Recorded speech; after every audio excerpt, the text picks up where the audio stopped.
नमस्कार, the bonus के prime time show bonus point में आप सभी का स्वागत है। मैं हूं विपुल सिंह और शाम के 7 बजते ही आपकी जेब से लेकर के देश की अर्थव्यवस्था पर असर डालने वाली तमाम महत्वपूर्ण खबरें लेकर के हम पहुंच चुके हैं अपने स्टूडियो। और इन खबरों के विश्लेषण के लिए हमारे साथ जुड़ चुके हैं हर रोज की तरह द बोनस के संपादक अंशुमान तिवारी जी। अंशुमान सर, बहुत बहुत स्वागत आपका। धन्यवाद विपुल जी, आप सबका स्वागत है।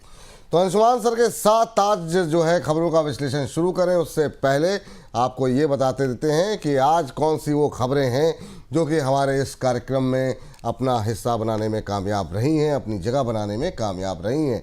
निश्चित रूप से सबसे बड़ी खबर आज की जो है वो जीएसटी है। उस पर तो डिटेल में बातचीत होगी ही होगी, लेकिन इसके अलावा कौन सी खबरें हैं नजर डालते हैं बोनस पॉइंट पे के हमारे आज के ऑन द शो पर। तो बोनस पॉइंट पे सबसे पहले बात करेंगे शेल कंपनियों से जुड़ी खबर को लेकर के। आपको बता दें कि सरकार इन कंपनियों पर अब सख्ती कर सकती है। अंशुमान सर से समझने की कोशिश करेंगे आखिर में इस सख्ती की ज़रूरत पड़ी क्यों और इस खबर के मायने हैं क्या। इसके बाद बात करेंगे वोडाफोन आइडिया को लेकर के। वोडाफोन आइडिया के लिए सरकार अब नया निवेशक ढूंढ रही है। क्या कुछ बदलेगा इसके बाद वोडाफोन आइडिया में, ये भी आज की चर्चा का हिस्सा होगा। अगली खबर बॉन्ड यील्ड से जुड़ी हुई है। दुनिया भर में ब्याज दरें घटने के बावजूद कई देशों की बॉन्ड यील्ड लगातार बढ़ रही है। आखिर में ऐसा हो क्यों रहा है और इसका असर क्या होगा, इसको भी अंशुमान सर से समझने की कोशिश होगी। इसके बाद बात होगी चीन की सैन्य परेड को लेकर के। चीन ने इतिहास की सबसे बड़ी सैन्य परेड करके दुनिया को अपनी ताकत दिखाई है। क्या कुछ इसके मायने हैं और ऐसा क्यों किया चीन ने, बात करेंगे डिटेल में।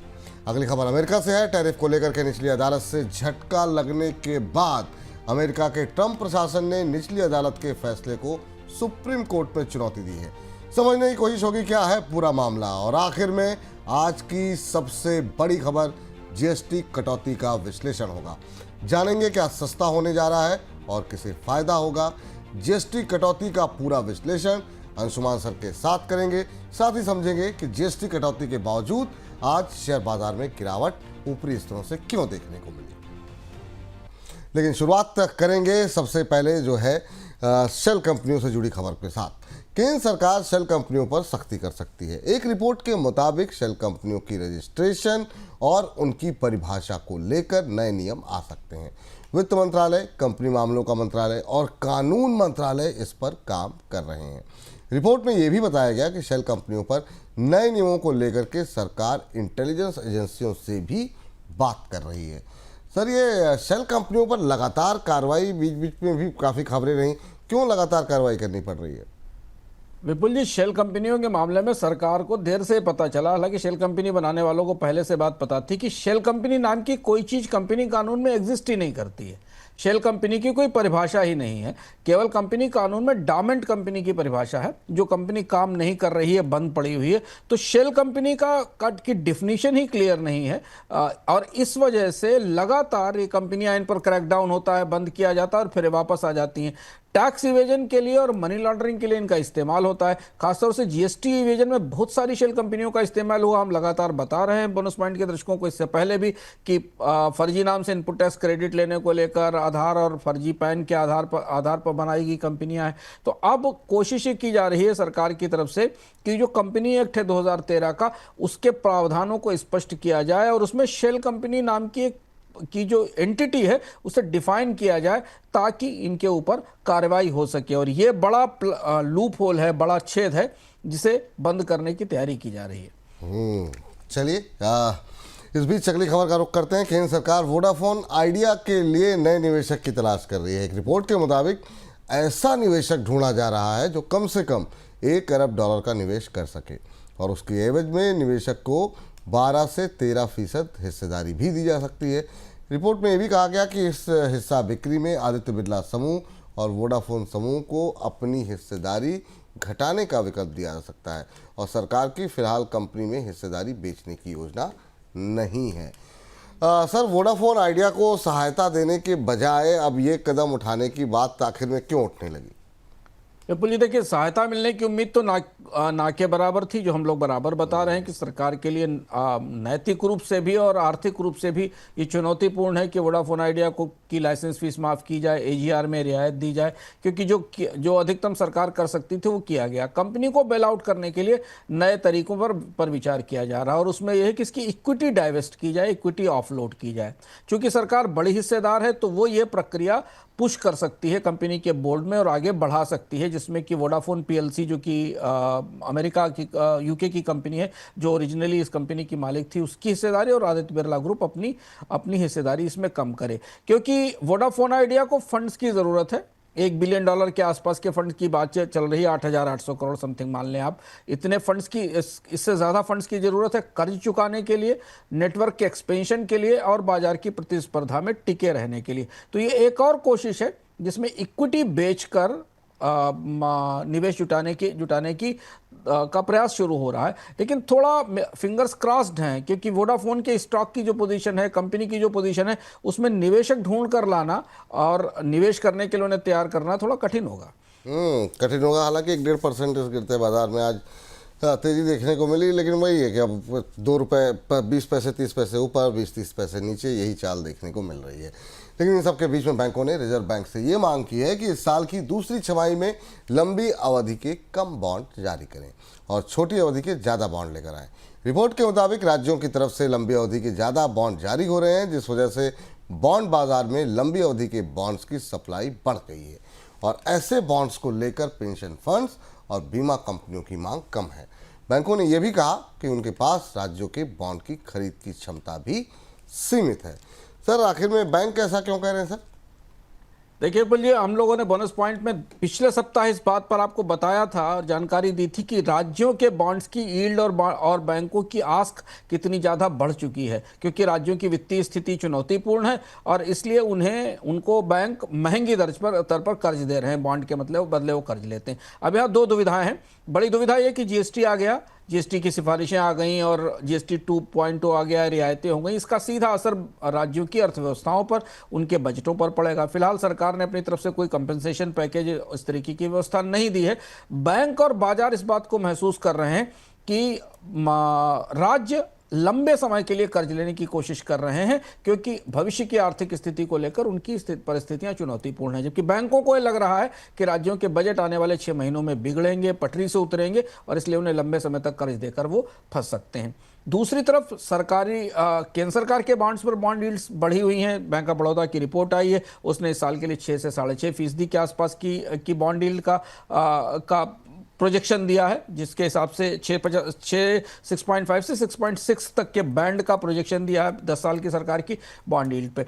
तो अब राजकोषीय चिंताएं, जैसे ही टैक्स रियायतें दी जाती हैं, उनका फायदा नतीजा अर्थव्यवस्था में तो बाद में आता है, राजकोषीय चिंताएं मुखर होने लगती हैं और दोनों तरफ से, केंद्र और राज्यों की तरफ से बारोइंग बढ़ने का खतरा है, रिस्क है। और इसलिए बैंकों ने राज्य सरकारों से वाया आरबीआई ये कहा है। हमने आपको बताया था 2 दिन पहले कि आरबीआई सरकार के अगले किश्त के बारोइंग कार्यक्रम के लिए, अगली छमाही के बारोइंग कार्यक्रम के लिए बैंकों से बात कर रहा है, ताकि बैंक बहुत ज़्यादा ब्याज ना मांगे और सरकार के बॉन्ड को ऐसा ना हो रिजेक्शन हो जाए, सरकार के बॉन्ड को सब्सक्रिप्शन मिल जाए। और उसी प्रक्रिया में राज्यों ने ये फ्लैग किया है कि नहीं, अब उन्हें लंबी अवधि के बॉन्ड नहीं चाहिए, हमें वो छोटी अवधि का ही कर्ज देने के लिए तैयार है। जी। इस बीच दुनिया भर में ब्याज दरों में कटौती के बावजूद दुनिया के कई देशों में बॉन्ड यील्ड बढ़ी हुई है। खासतौर से जापान, अमेरिका और यूरोप के देशों में बॉन्ड यील्ड में बढ़ोतरी देखी जा रही है। बॉन्ड यील्ड बढ़ने की वजह से देशों के लिए कर्ज जुटाने की लागत लगातार बढ़ रही है, जिस वजह से उन पर कर्ज का बोझ भी बढ़ रहा है। सर, कहाँ कहाँ और कितनी बॉन्ड यील्ड बढ़ी है और आप इसके प्रमुख कारण और रिस्क क्या देख रहे हैं? देखिए, लंबी अवधि के बॉन्ड की बीमारी पूरी दुनिया में फैल गई है, या ये कहें कि लंबी अवधि के बॉन्ड्स को बॉन्ड निवेशकों का बहुत उत्साही रुख हासिल नहीं हो रहा है। जैसे आज का दिन खासा महत्वपूर्ण था। भारतीय बाजार में तो जीएसटी का असर था, अमेरिका में टैरिफ को लेकर ट्रंप की कोशिशें थी। जापान के बॉन्ड के बाजार में आज एक बड़ा बॉन्ड रिलीज हो रहा था, जो किसी तरह खींचतान कर पास हुआ, नहीं तो दुनिया के बॉन्ड निवेशकों की और जापान के बॉन्ड निवेशकों की सांसें अधर में लटकी थी। लगभग सभी देशों में क्योंकि भविष्य में आर्थिक विकास की और राजकोषीय संभावनाओं की और राजस्व की तस्वीर अच्छी नहीं है दुनिया भर की अर्थव्यवस्थाओं में, तो सब जगह लॉन्ग टर्म के बॉन्ड्स पर यील्ड बढ़ रही है। जापान में 30 साल के सरकारी बॉन्ड की यील्ड ऐतिहासिक तौर पर उच्च स्तर पर पहुंच गई, 3.29 पर पहुंच गई, और 20 साल का बॉन्ड 2.70% पर है। जापान में जहां पर ब्याज दरें ऑलमोस्ट जीरो हैं, फ्लैट हैं, वहां इतनी ऊंची बॉन्ड यील्ड बड़ी चौंकाने वाली है, क्योंकि बजट के लिए ज़्यादा पैसा चाहिए और कर्ज की स्थिरता पर चिंता है। यूके देख लीजिए, 30 साल की गिल्ट की यील्ड 27 साल में सबसे ज़्यादा हो गई। 2022 में जब ये मिनी बजट संकट आया था सरकार के सामने, उसके बाद से भी ज़्यादा गिल्ट की यील्ड दिखाई दे रही।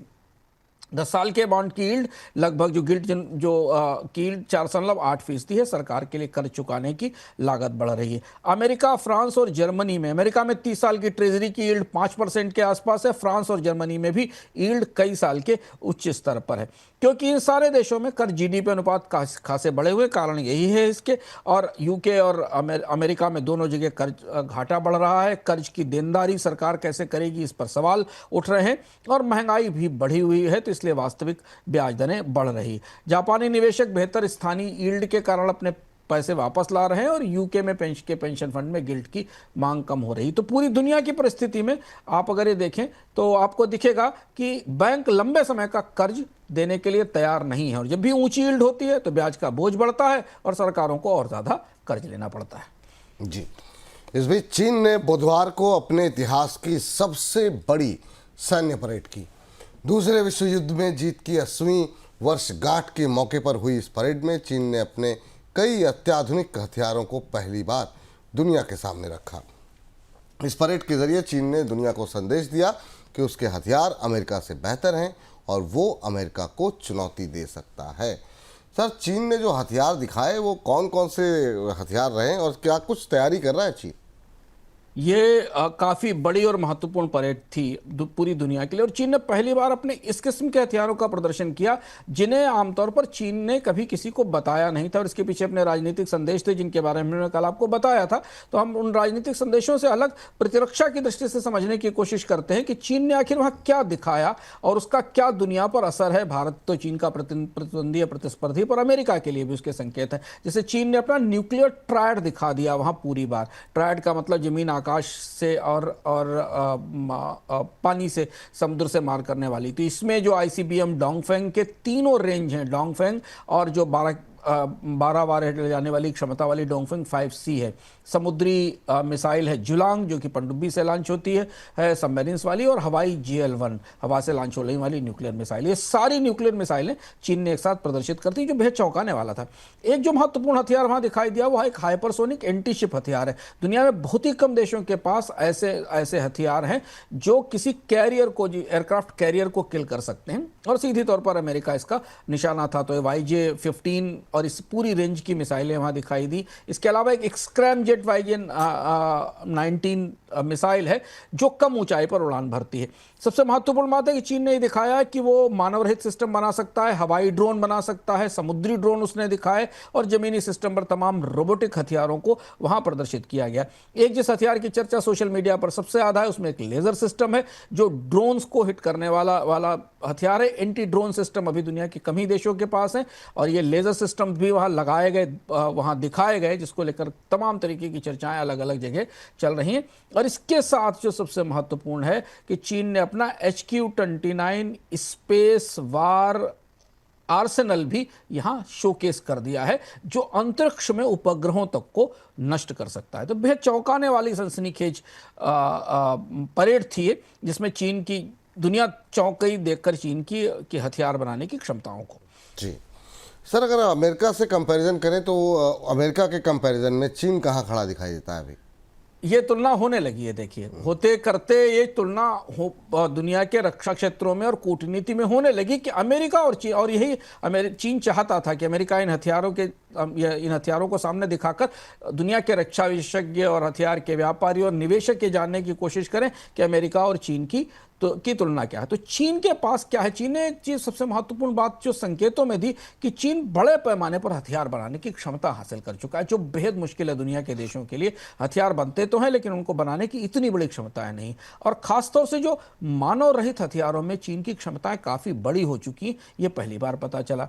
दूसरी चीज है कि मानव रहित और मानव चालित हथियारों का जो सिस्टम है उसको इंटीग्रेट करने की क्षमताएं अमेरिका से ज्यादा बेहतर हैं, ये भी कल वहां पर दिखाई दिया। हाइपरसोनिक एंटीशिप मिसाइलें अमेरिका के पास सीमित हैं, चीन ने अपनी उसमें क्षमता दिखा दी कि वो बना सकता है, और चीन में अब लगभग वैसी ही हथियार बनाने की क्षमता है जो सेकेंड वर्ल्ड वॉर के दौरान अमेरिका की थी। ये 4-5 बड़ी चीजें जो निकलकर आई हैं। अमेरिका की बढ़त यह है कि जहां चीन कमजोर है वहां उसके पास युद्ध का कोई अनुभव नहीं है। अमेरिका ने हाल के युद्धों में हमले की क्षमता टेस्ट की है, और पीएलए ने 1979 के बाद कोई बड़ा वार नहीं लड़ा है। अमेरिका इनके लगातार टेस्टिंग करता रहा। जो स्टील्थ बॉम्बर प्रोग्राम है वो अमेरिका की बड़ी बढ़त है, B-2 और B-21 वाला, जिसको चीन अभी बनाने की कोशिश कर रहा है। और अमेरिका की दुनिया में सैन्य पहुंच बेहतर है, और अमेरिकी सिस्टम युद्ध में आजमाए जा चुके हैं, चीन के सिस्टम्स को अभी आजमाया नहीं गया है। और ये जो बड़े बदलाव हैं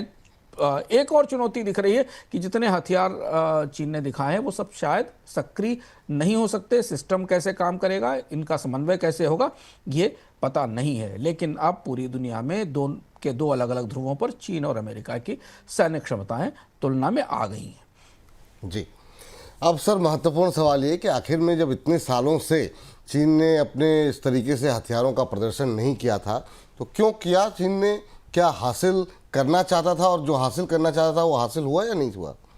देखिए, एक तो डिटरेंस है। डिटरेंस जो कि डिफेंस का सबसे बड़ा सूत्र है कि आप अपनी प्रतिरोधक क्षमता, प्रतिरक्षात्मक क्षमता को दिखा सकें कि भविष्य का में अगर कोई शत्रु भी है, कोई हमला करने वाला है, तो उसे पता रहे कि आपके पास इतने हथियार हैं।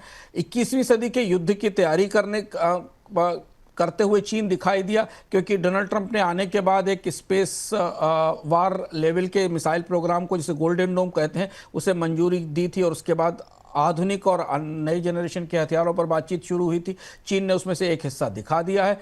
दूसरा ये कि उसने इसके लिए एक बड़ा बाजार खोल लिया है, क्योंकि अब वो मानव रहित ऑटोनमस वेपन्स के मामले में एक बड़ी निर्माण क्षमता रखता है, तो इसे पूरी दुनिया में बाजारों में बेचने में चीन को सुविधा मिलेगी, और नया बाजार मिलेगा, क्योंकि यूरोप को भी हथियार चाहिए, बाकी देशों को भी चाहिए। और दूसरा ये कि पूरे एशिया में जो संदेश दिया गया कि चीन के पास ऐसे हथियार हैं जो एशिया में मौजूद अमेरिका के नौसैनिक अड्डों को निशाना बना सकते हैं और उन्हें हिट कर सकते हैं। इससे जो क्षेत्रीय शक्ति संतुलन है, जो पावर का बैलेंस है, वो चीन के पक्ष में जाता दिखेगा। ठीक। इस बीच टैरिफ को लेकर के ट्रंप प्रशासन के फैसले को गलत ठहराने वाले अमेरिकी कोर्ट के फैसले को ट्रंप प्रशासन ने अमेरिका की सुप्रीम कोर्ट में चुनौती दी, और राष्ट्रपति ट्रंप ने सुप्रीम कोर्ट से कहा कि इस मामले पर जल्द सुनवाई करें। राष्ट्रपति ट्रंप ने यह भी कहा कि सुप्रीम कोर्ट भी अगर टैरिफ को गलत ठहराती है तो हाल के दिनों में दुनिया के हर देश के साथ ट्रेड डील खत्म हो जाएगी, और ऐसी स्थिति में अमेरिका को बड़ा नुकसान होगा। उधर ट्रंप के फैसलों का असर अमेरिका की अर्थव्यवस्था पर भी दिखने लगा है। अमेरिका में बेरोजगारी लगातार बढ़ रही है। जुलाई के दौरान अमेरिका में जॉब ओपनिंग 10 महीने के निचले स्तर पर रही है। सर, ट्रंप कोर्ट में टैरिफ का बचाव करने के लिए अब क्या स्ट्रेटजी प्लान कर रहे हैं? देखिए, सुप्रीम कोर्ट में मामला पहुंच गया। निचली अदालतों ने टैरिफ में जो सबसे महत्वपूर्ण बात थी, ट्रंप ने जिस इमरजेंसी प्रोविजन के तहत टैरिफ लगाए थे, उसे किसी भी अदालत ने स्वीकार नहीं किया, कि ट्रंप को यह अधिकार नहीं मिला है कि कोई आपातकाल प्रावधान का इस्तेमाल करते हुए वो दुनिया के देशों पर टैरिफ लगाए, और ट्रंप उसी के जरिए लगा भी सकते थे, इसलिए उन्होंने इतनी तेजी से टैरिफ लगाए। अब मामला सुप्रीम कोर्ट में है, ट्रंप वहां उलझेंगे, कानूनी लड़ाई खिंचेगी। हालांकि सुप्रीम कोर्ट में एक चीज डोनाल्ड ट्रंप के पक्ष में जाती है, वो ये कि जो सुप्रीम कोर्ट की बेंच है उसमें रिपब्लिकन्स के फेवर के जजेस की संख्या ज्यादा है, 6-3 के आसपास का अनुपात है। तो ट्रंप और ट्रंप के प्रशासन को ये उम्मीद है कि उनके नियुक्त किए हुए रिपब्लिकन विचार वाले जज इसे अप्रूव कर देंगे, टैरिफ को नहीं रोकेंगे। लेकिन अगर आप इस पूरे मामले की कानूनी बिल्टअप देखें, अगर इसका कानूनी पैटर्न देखें, लीगल पैटर्न देखें, तो जिस एक मुद्दे पर निचली अदालतों से ऊपर की अदालत तक ये इन टैरिफ पर सवाल उठाए गए हैं या ये खारिज किए गए हैं, वो यही है कि क्या राष्ट्रपति के पास ऐसे आपातकालीन अधिकार हैं या उन आपातकालीन अधिकारों का वो इस्तेमाल करके टैरिफ लगा सकते हैं पूरी दुनिया में और अमेरिकी अर्थव्यवस्था में इतना बड़ा फेरबदल कर सकते हैं। सुप्रीम कोर्ट के लिए भी फैसला लेना आसान नहीं होगा। पेशबंदी ये भी है जो पता चल रहा है कि अगर सुप्रीम कोर्ट का फैसला टैरिफ के अगेंस्ट आया तो फिर ट्रंप की पूरी पॉलिटिकल और इकोनॉमिक सिस्टम ही ध्वस्त हो जाएगा, क्योंकि इतना बड़ा टैरिफ का बदलाव पूरी दुनिया में किया गया, दुनिया के देशों के साथ संधियां हुई जैसा उन्होंने कहा है, तो शायद डोनाल्ड ट्रंप कुछ पुराने कानूनों का इस्तेमाल करेंगे। लोग ये संकेत दे रहे हैं कि 1930 का जो स्मूथ हाउल एक्ट है, जो सबसे कुख्यात कानून था जिससे अमेरिका में टैरिफ्स को 50% तक बढ़ाया गया था, उसके भी कुछ प्रावधानों का इस्तेमाल नज़ीर के तौर पर किया जा सकता है। पर अब यहाँ व्हाइट हाउस और सुप्रीम कोर्ट के बीच कानूनी जद्दोजहद शुरू हो गई है। हालांकि टैरिफ अभी नहीं रुके हैं, लागू हैं और उनका क्रियान्वयन चल रहा है। जी, और अब बात करेंगे आज की सबसे बड़ी खबर की। 15 अगस्त को लाल किले से प्रधानमंत्री मोदी ने जीएसटी कटौती का जो वादा किया था वो वादा पूरा हो गया। बुधवार को हुई जीएसटी काउंसिल की बैठक में जीएसटी के स्लैब में बदलाव हुआ। 12 और 28% का स्लैब खत्म हो गया। 12% के स्लैब की ज़्यादातर वस्तुओं को 5% में कर दिया गया। इसी तरह 28% स्लैब की ज़्यादातर वस्तुएं 18% के स्लैब में आ गई हैं। हालांकि कुछ लग्जरी और सिन वस्तुओं के लिए 40% का नया स्लैब घोषित किया गया है। देश में खपत बढ़ा करके अर्थव्यवस्था को सहारा देने के लिए ये कदम उठाए गए हैं। सर, ये जो बड़ा चेंज देखने को मिला है उसमें उपभोक्ताओं को सबसे ज़्यादा फ़ायदा आपको किस सेक्टर में मिलता दिखाई दे रहा है? बेहद दिलचस्प बदलाव। और आज दिन भर से उपभोक्ता, शाम को जब लोग सुन रहे होंगे तो दिन में तमाम सुर्खियां, तमाम फ्लैशेस सोशल नेटवर्क्स पर पहुंच चुके होंगे। तो अब ये समझना, ये क्या सस्ता हुआ क्या महंगा हुआ इसकी सूचनाएं लोगों तक पहुंच चुकी होंगी। हम आपको कुछ भीतर की दिलचस्प बातें बता रहे हैं कि कैसे समझने की कोशिश करें। जैसे कल आज जीएसटी की घोषणा कल रात में हुई।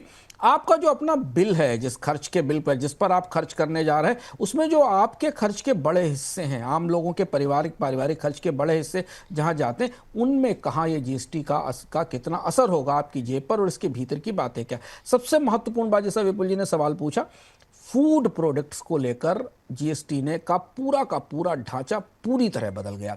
लगभग इसमें सरकार ने अधिकांश चीज़ों को अब 12 और 18% के स्लैब से हटाकर नीचे कर दिया है। 80% से ज़्यादा प्रोसेस्ड फूड, ब्रांडेड फूड भी 5% पर आ गए। केवल वो सिन प्रोडक्ट हैं, मीठे पेय वगैरह हैं, जो कि सामान्य रूप, उनका लॉजिक नैतिक रूप से बनता है। तो अगर आप खाद्य उत्पादों की दृष्टि से कागज पर देखें, विपुल जी, मैं कागज इसलिए कह रहा हूं कि अभी इसके बाद 2 और मंजिलें हैं। मतलब एक मंजिल ये है कि कंपनियां इन्हें पास ऑन करें और दूसरा ये कि लोग इन्हें उनकी खरीदने की क्षमता हो। लेकिन अगर आप घोषणा के आधार पर देखें तो सरकार ने फूड प्रोडक्ट्स की इन्फ्लेशन को कम करने के लिए, खत्म करने के लिए काफ़ी बड़ा क्रांतिकारी बदलाव किया। 90% से ज़्यादा उत्पाद 5% के स्लैब में चले गए और इसलिए 5% के स्लैब में अब उत्पादों की संख्या ओवरऑल जीएसटी के स्ट्रक्चर में सबसे बड़ी हो गई है। अब इसके बाद हम वहां आते हैं जहां अक्सर चीजें चुनौती शुरू होती है। यहां पर अगर हम देखना शुरू करें तो आपकी जिंदगी जो बेहतर करने वाली है, थोड़ी अच्छी बेहतर जिंदगी जीने की कोशिश करते हैं, वहां पर 18% का स्लैब आकर खड़ा होता है। जैसे 2,500 रुपये तक की जूते पर 5%, फिर 2,500 रुपये से ऊपर के प्रीमियम जूतों पर 18%। तो जो भी अपर मिडिल क्लास है, ज़िंदगी बेहतर करना चाहता है, वो 18% में देगा। लेकिन हाँ, किफ़ायती चीज़ों के लिए, सस्ती चीज़ों के लिए सस्ती दर रखी गई। कपड़ों में भी यही स्थिति है। 2,500 रुपये से ऊपर के कपड़ों पर 18%, बाकी पर 5%। यानी अगर महंगा कपड़ा खरीद रहे हैं तो ज़्यादा जीएसटी पे करने के लिए तैयार रखिए। दवाइयों में भी एक बड़ा बदलाव हुआ है। काफ़ी बड़े हिस्से में दवाइयों को, क्योंकि फार्मा पर जीएसटी की काफ़ी शिकायतें थी, लोगों की प्रतिक्रियाएं थी। फार्मा में एक बड़ा हिस्सा सस्ती टैक्स दर में 5% के आसपास ला दिया गया, बल्कि कई दवाओं को स्लैब में डाल दिया गया। ऑटोमोबाइल की तस्वीर मिली जुली है, बाजार की भी तस्वीर आज मिली हुई थी।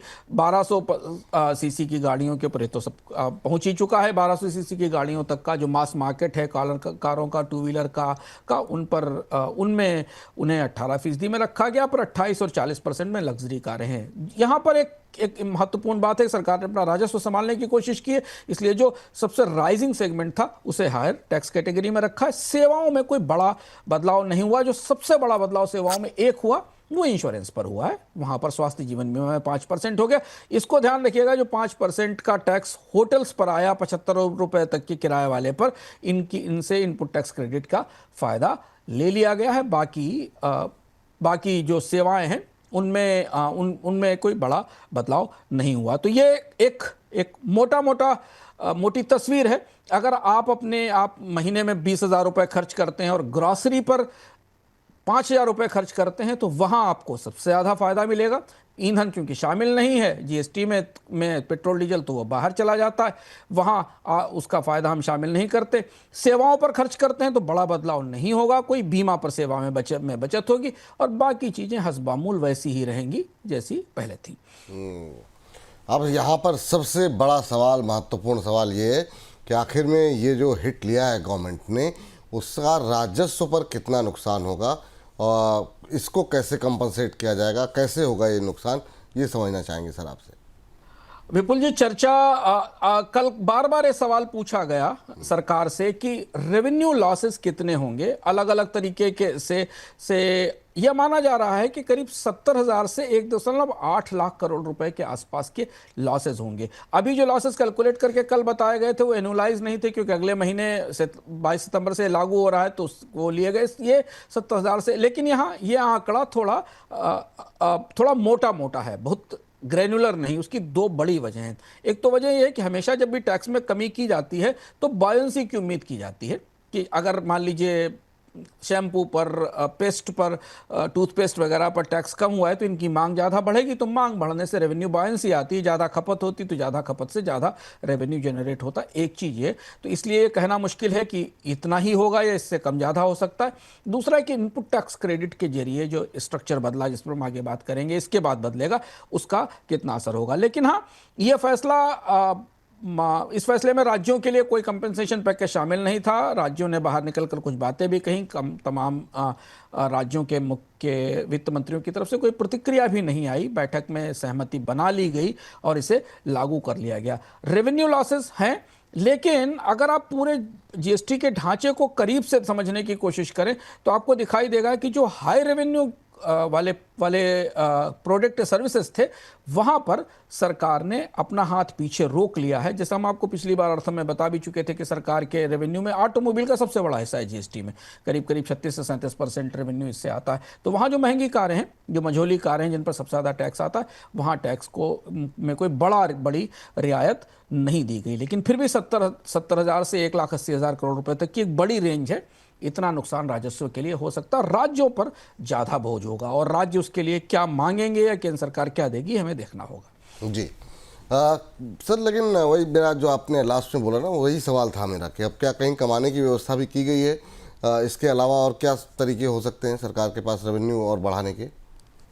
देखिए, तुरंत चूंकि अच्छी सुर्खियां बने, तो सरकार ने कोई नई व्यवस्था नहीं की इसके भीतर कि नया सेस लगाया जाए, सेस भी अगले साल से खत्म हो रहा है, ये सब चीजें बाद में आएंगी। शायद कुछ सेस लाने की कोशिश की जाएगी, एक ग्रीन एनर्जी सेस की बात चल रही है, एक फ्यूल से रिलेटेड सेस की बात चल रही है, ये चीजें बाद में लाई जाएंगी, जिनकी जब ये जीएसटी का स्ट्रक्चर लागू हो जाएगा। दूसरा है कि राज्यों के लिए या तो केंद्र सरकार अनुदान देगी या फिर वित्त आयोग, जैसा मुझे सूत्रों ने बताया कि चूंकि वित्त आयोग की चर्चाएं चल रही हैं और फिनांस कमीशन की रिपोर्ट आनी है, तो इस लॉस को फिनांस कमीशन की ग्रांट्स के जरिए कवर करने की कोशिश की जाएगी, ऐसे संकेत दिए गए हैं। तो फिलहाल अभी इस नुकसान को सरकार उठाने की तैयारी में है। आज तक की परिस्थिति के हिसाब से कि 70,000 से 1,80,000 करोड़ रुपए, कम भी हो सकता अगर बायंसी दिखाई दे। जहां बढ़ोतरी दिख रही है उसमें 40% का लग्जरी स्लैब जो लाया गया, जैसे हमने बताया, कार एक महत्वपूर्ण हिस्सा है। जो मझोली कार है उन पर टैक्स मोटा टैक्स है और इससे सरकार को फायदा होगा। पान मसाला सिगरेट पे आरएसपी वाला सिस्टम आया है, इससे टैक्स की चोरी में कमी आएगी।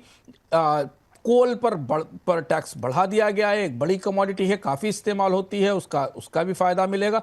तो ये कुछ ऐसी चीज़ें हैं जिनसे सरकार को अतिरिक्त रेवेन्यू मिलने की संभावना है। पर एआरएम, जिसको हम एडिशनल रेवेन्यू मोबिलाइजेशन प्लान कहते हैं, वो फिलहाल इस घोषणा का हिस्सा नहीं है। तो इसके लिए आने वाले कुछ महीनों में हमें नई चीजें दिखेंगी। अब बजट की तैयारी शुरू हो रही है, सरकार को अगर अतिरिक्त रेवेन्यू जुटाना होगा तो फिर बजट में फरवरी में वो कुछ नई घोषणाएं कर सकती है। जी, अब जो ये नए बड़े बदलाव हुए हैं, नए चेंजेस हुए हैं, इससे सिस्टम में किस तरह का परिवर्तन देख रहे हैं आप? क्या इससे पहले से चीज़ें और ज़्यादा आसान हो जाएंगी? अगर आप टैक्स पेयर की नजरिए से, आप कंज्यूमर के बजाय जो टैक्स कलेक्ट करने वाले व्यापारी उनके नजरिए से देखें, तो इस दो दर वाले सिस्टम से दो चीजें बहुत महत्वपूर्ण हैं। एक तो ये जो मल्टीपल क्लासिफिकेशंस थे वो खत्म हो गए। जैसे आप टेक्सटाइल का उदाहरण लें, इन्वर्टेड ड्यूटी स्ट्रक्चर था, कॉम्प्लेक्सिटी थी, नया स्ट्रक्चर आ गया 2500 रुपये और 2500 रुपये से ऊपर, शूज 2500 रुपये और 2500 रुपये से ऊपर। तो ये जो क्लैरिटी आ रही है दो दरों के सिस्टम में, ये व्यापारियों के लिए कंप्लायंस बढ़ाने में मदद करेगी, व्यापारियों के लिए के रिटर्न्स को आसान करेगी। तो इस दृष्टि से ये ढांचा सिस्टम को आसान करने के लिए ज़रूरी था। इसके अलावा भी और भी कई ऐसे क्षेत्र हैं, जैसे होटल को देख लीजिए, या पॉपकॉर्न जो पुरानी डिबेट रही उसमें भी अब स्थितियां थोड़ी स्पष्ट हो गई। तो ये जो मल्टीपल स्लैब्स के साथ मल्टीपल क्लासिफिकेशंस होते थे और जो बाद में डिस्प्यूट की वजह बनते थे और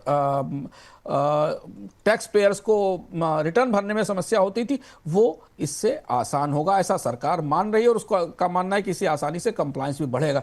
हालांकि कंप्लायंस बेहद बड़ी चुनौती है जीएसटी में। जीएसटी की चोरी, फ्रॉड, शेल कंपनियां बनाना और ये सारी चीज़ें बनी हुई हैं और ये इन्होंने जीएसटी के सिस्टम को पिछले 3-4 साल में काफ़ी परेशान किया है। पर ये दो दरों का सिस्टम चीज़ों को थोड़ा आसान, क्लासिफिकेशन किस तरह से आसान करेगा। जी, अब सर, लेकिन अब सबसे महत्वपूर्ण सवाल, क्योंकि उससे हमारा भी कामकाज जुड़ा हुआ है, बाज़ार में इतनी अच्छी प्रतिक्रिया क्यों नहीं रही? जो भी शुरुआती तूफ़ानी रैली रही, और हम लोग तो सोच रहे थे शायद 25,000 क्रॉस करे, लेकिन वहाँ बाज़ार टिक नहीं पाया। और इसका आप मार्जिन्स, कंपनियों के मार्जिन्स पर क्या असर देख रहे हैं, ये जो नया परिवर्तन हुआ है उससे? यही वो मास्टर स्ट्रोक है, या ये वही, इसे आप कई तरह से इंटरप्रेटेट कर सकते हैं। और बाजार ने क्यों पूरी शुरुआती बढ़त गंवा दी, हमने एफएमसीजी और ऑटो इंडेक्स में थोड़ी बढ़ोतरी भी शुरुआत में देखी, उसकी सबसे बड़ी वजह यह है कि ये जीएसटी कई ना कई वजह से कंपनियों के लिए थोड़ा चुनौतीपूर्ण बनने वाला है, स्क्रू करने वाला है।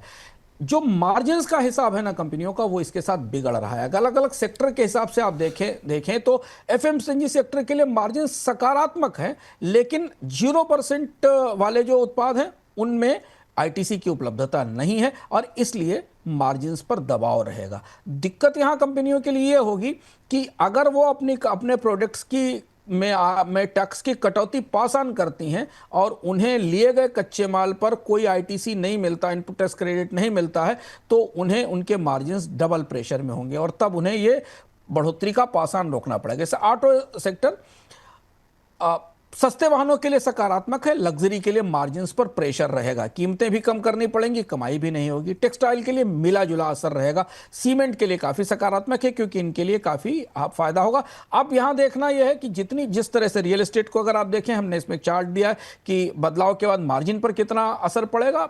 आप करीब 1.5% मार्जिन बढ़ते दिखाई देंगे। फार्मा पर 1% से आधा % के आसपास की मार्जिन की बढ़ोतरी होती दिखाई देगी। तो जो आज बाजार ने समझा, बाजार ने 2-3 महत्वपूर्ण सूत्र समझने की कोशिश की। जो सूत्र ये थे कि ज़्यादातर कंपनियां अब यहां से इस दुविधा में होंगी, चूंकि 90% प्रोडक्ट, काफ़ी बड़ा हिस्सा 5% और 0% की कैटेगरी में चला गया, उसमें भी नील वाले हैं, और 5% में चला गया। तो कंपनियों को इनपुट टैक्स क्रेडिट अब कम मिलेगा। कीमत कम करने से मुनाफा कम हो सकता है, बिक्री बढ़े तभी लाभ बढ़ेगा। तो अगर एक डिमांड नहीं आती है या इसकी रियायतों से, तो कंपनियों की बैलेंस शीट पर दबाव बढ़ेगा। जैसे सीमेंट को देख लीजिए, सीमेंट कंपनियों को टैक्स में तो रियायत मिली पर कोयले की कीमत बढ़ गई, मार्जिन ऑफसेट हो जाएंगे। इंश्योरेंस को देखिए, जीएसटी तो कम हुआ पर अगर उनका इनपुट टैक्स क्रेडिट 8 से 9% घट गया तो उन कंपनियों के लिए प्रीमियम कम करना मुश्किल हो जाएगा।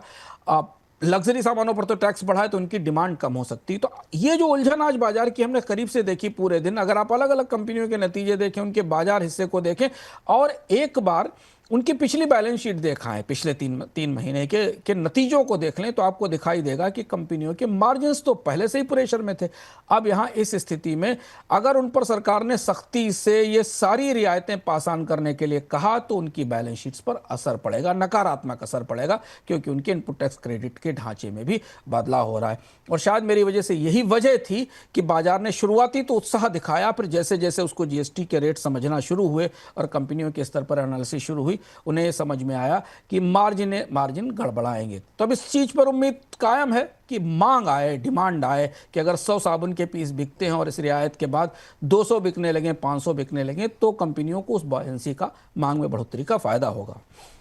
सर, सबसे बड़ा ट्रिगर हाल फिलहाल के लिए अब यही था, जीएसटी में कटौती जो जब से 15 अगस्त की बात हुई, प्राइम मिनिस्टर ने बोला।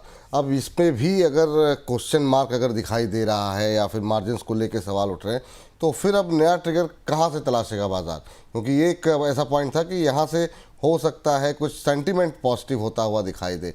आरबीआई रेट कट हो गया, जीडीपी के नंबर्स देख लिए, बाजार में वो कॉन्फिडेंस नहीं दिखाई दिया। यहाँ पर भी अगर नहीं दिखा तो फिर आगे क्या? देखिए विपुल जी, इसको एक तरह से और समझ सकते हैं, जो मैंने से समझने की कोशिश की। इनपुट टैक्स क्रेडिट से कंपनियों को बहुत फायदा हुआ था, और अगर आप जीएसटी के आने के बाद कंपनियों के मुनाफे देखें, उनकी बचतें देखें तो काफ़ी बढ़ी, क्योंकि उनकी जो कच्चे माल की लागत थी उसमें जो टैक्स पे करते थे उसे उन्होंने वापसी की।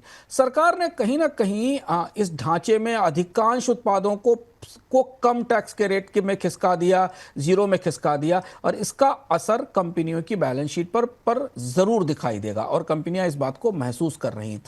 अब ट्रिगर की दृष्टि से देखें आप, तो एक ट्रिगर और बचता है, पे कमीशन। अगर आप इस साल आए सारे ट्रिगर्स को एक सीरीज में रखें तो इनकम टैक्स की रियायत, बाजार पर असर नहीं हुआ। आरबीआई की repo rate cut, record repo rate cut, बाजार पर असर नहीं हुआ। जीडीपी के आंकड़े तो आंकड़े थे, उनसे तो सेंटीमेंट ही बन सकता था, डिमांड पर कोई असर नहीं हुआ, और जीएसटी की कटौती हो गई। अब यहाँ से ये जो तीन सबसे बड़े और इसके बाद खर्चा बढ़ाने के लिए एक नई चीज आ रही है जो कि पे कमीशन है। ये इससे ज्यादा सरकार के पास फायर पावर मौजूद नहीं थी। इसके बाद भी अगर बाजार में डिमांड नहीं निकलती है तो फिर स्थितियां थोड़ी सरकार के लिए जटिल और चुनौतीपूर्ण हो जाएंगी, क्योंकि इसमें राजस्व का नुकसान भी होने वाला है। ये रियायतें पास ऑन करने में कंपनियों को दिक्कत होगी और कितनी पास ऑन करेंगी हमें देखना होगा। लेकिन अगर इसके बाद भी डिमांड नहीं आती है तो फिर हमें मानना पड़ेगा कि लोगों की परचेजिंग पावर नहीं है। अभी हमें मान के चल रहे हैं इस पूरी रियायत से, बाजार मान रहा था, विपुल जी आप और हम सारे लोग मान रहे थे कि अगर सरकार जीएसटी घटा दे तो लोग झोला उठाकर खरीदने निकल पड़ेंगे। कल से ही कारों की बुकिंग शुरू हो जाएगी, कल से ही लोग ज़्यादा सामान खरीदने लगेंगे। 3 महीने इस उम्मीद को परखने के लिए पर्याप्त हैं। फेस्टिव सीजन आपके सामने आ रहा है, हमें देखना होगा कि कंपनियां फ्रिज पर, टीवी पर, कारों पर कितने डिस्काउंट ऑफर करती हैं और उसके बदले कैसी बुकिंग आती है। तो 3 महीने बेहद क्रूशियल हैं। अगर ऐसा नहीं होता है तो फिर ये रणनीति तो सरकारी बजट के हिसाब से भी थोड़ा मुश्किल में पड़ती दिखाई देगी। अब सर, कार्यक्रम को समाप्त करने से पहले महत्वपूर्ण आखिरी सवाल कि आखिर में ये जो कदम उठाया गया, इसका आप देश की अर्थव्यवस्था पर किस तरीके से असर देख रहे हैं, और क्या टैरिफ की मार का असर इससे कम होगा, क्योंकि इसी को जवाब माना जा रहा था, या और भी कई कदम उठाने की अभी आवश्यकता बाकी है? विपुल जी, अगर कूटनीतिक रूप से देखें तो आप ये जवाब था। हमने अपने करथम में जब डोनाल्ड ट्रंप के टैरिफ आए तो विस्तार से बात की थी और हमने कहा था कि 2008 की जो परिस्थिति है उसमें यही प्लेबुक अपनाई गई थी, यही रास्ता था कि सरकार डोमेस्टिक डिमांड को बढ़ाए, कैपेक्स बढ़ाए और ब्याज दरों में कमी करे। तो कैपेक्स तो सरकार का भी हमने पिछली तिमाही में बढ़ते हुए देखा, जिस वजह से जीडीपी बढ़ा। ब्याज दरों में कमी आरबीआई ने कर दी और डिमांड को बढ़ाने के लिए जीएसटी और इनकम टैक्स दोनों में रियायतें दे दी। तो अगर आप इसे इस तरह से समझने की कोशिश करें तो सरकार के पास जितनी इलाज, जितनी दवाएं, जितनी विटामिन थी वो सब इस परिस्थिति के लिए डाल दी गई। अगर हम अभी फिलहाल माने कि ये सब कुछ पास ऑन हो जाता है, प्रॉपरली अच्छा चल जाता है और एक अच्छी डिमांड हमें बनती दिखाई देती, डिमांड का साइकिल बनने में 3 से 6 महीने लगते हैं, अगर हमें दिखाई देती है तो भारत की जीडीपी में करीब करीब 20 से 50 बेसिस पॉइंट, 60 बेसिस पॉइंट की बढ़ोतरी होती दिखाई देगी। टैरिफ से अगर इसकी तुलना करें, जो टैरिफ से होने वाला नुकसान है वो करीब 70 से 80 बेसिस पॉइंट है, यानी 60 से 70% नुकसान जो डोनाल्ड ट्रंप के टैरिफ कर सकते हैं या करेंगे भारतीय निर्यात के टूटने के कारण या बाजारों में न पहुंचने के कारण, उसकी भरपाई हम जीएसटी की रियायतों से कर सकते हैं। जीएसटी की रोशनी में जो अभी ताज़ा कैलकुलेशन मेरे स्क्रीन पर मैंने बनाकर देखा, समझने की कोशिश की, वो कर सकते हैं। लेकिन इसमें इफ और बट ये है कि जितनी रियायतें हैं ये सारी पास ऑन हो जाएं और इसके साथ लोग वापस आकर खरीदना शुरू करें। कूटनीतिक रूप से देखें तो सरकार ने डोनाल्ड ट्रंप को एक बड़ा सकारात्मक जवाब दिया है कि आप अपने बाजार में अगर डिमांड नहीं दे रहे हैं तो हम अपने बाजार में डिमांड क्रिएट कर रहे हैं। चलिए, हम अपने बाजार में हम जीएसटी का नुकसान उठा रहे हैं और हम जो नुकसान हमारे उद्योगों को या बाकी होगा उन्हें भारतीय बाजार में देने की कोशिश करेंगे। तो ये नैरेटिव की दृष्टि से ये संकेत है। एक और इसमें दिलचस्प चीज छिपी हुई है कि इसमें डोनाल्ड ट्रंप के लिए, अमेरिका के लिए एक ल्योर भी, एक आकर्षण भी छिपा हुआ है। आपको याद होगा कि अमेरिका लगातार भारत पर यह आरोप भी लगाता रहा है कि भारत के बाजार में जीएसटी बहुत है और जीएसटी ना होने के कारण बाजार में सामान बेचना मुश्किल है। तो भारत अब ये भी कह सकता है अगली वार्ताओं में कि यूएसटीआर की रिपोर्ट जो आई थी जिसमें भारत की जीएसटी पर भी टिप्पणी की गई थी, देखिए हमने जीएसटी भी कम कर दिया। तो हिसाब यह है कि लोग खरीदारी करने निकलें। क्या लोगों की जेब में इतनी क्षमताएं हैं? क्या उनके इनकम लेवल ऐसे हैं? क्या परचेजिंग पावर है देश की अधिकांश आबादी के पास कि वो इस घटी हुई दरों की गाड़ियों का, फ्रिज का इन सारी चीज़ों का लाभ उठा के खरीदने निकलेगी? सारी कुछ इस बात पर निर्भर करता है जीडीपी की रिकवरी। अगर ऐसा नहीं होता है तो फिर ये दोहरा नुकसान होगा। एक्सपोर्ट भी जाएगा, सरकार का राजस्व भी जाएगा और बाजार में रिकवरी भी नहीं आएगी। तो अगले 6 महीने बेहद महत्वपूर्ण है भारतीय अर्थव्यवस्था के लिए। अगले बजट आने तक हमें इसके नतीजे मिलते दिखाई देंगे। चलिए ठीक, तो आज अगला बजट है, उस पर हमारी निगाहें रहेंगी। 6 महीने अगले महत्वपूर्ण हैं। अब देखना ही होगा किस तरीके से यहाँ पर इन जो कदम उठाए गए सरकार की तरफ से उसका असर देखने को मिलता है। बाकी रोज़ बरोज़ जो कुछ भी अपडेट आएंगे आपको यहीं पर विश्लेषण जो है यहीं किसी कार्यक्रम में बोनस पॉइंट में होता हुआ दिखाई देगा। सर बहुत बहुत शुक्रिया, धन्यवाद आपका आज की इस विशेष चर्चा में जुड़ने के लिए, तमाम खबरों का विश्लेषण करने के लिए बहुत बहुत धन्यवाद आपका। बहुत बहुत। तो आज के कार्यक्रम को यहीं पर करते हैं समाप्त। आप बने रहिए लगातार बोनस के साथ और आपके जो विचार हैं, सुझाव हैं, टिप्पणियां हैं भेजते रहिए हमें और बोनस के साथ बने रहिए। मुझको इजाज़त दीजिए, नमस्कार।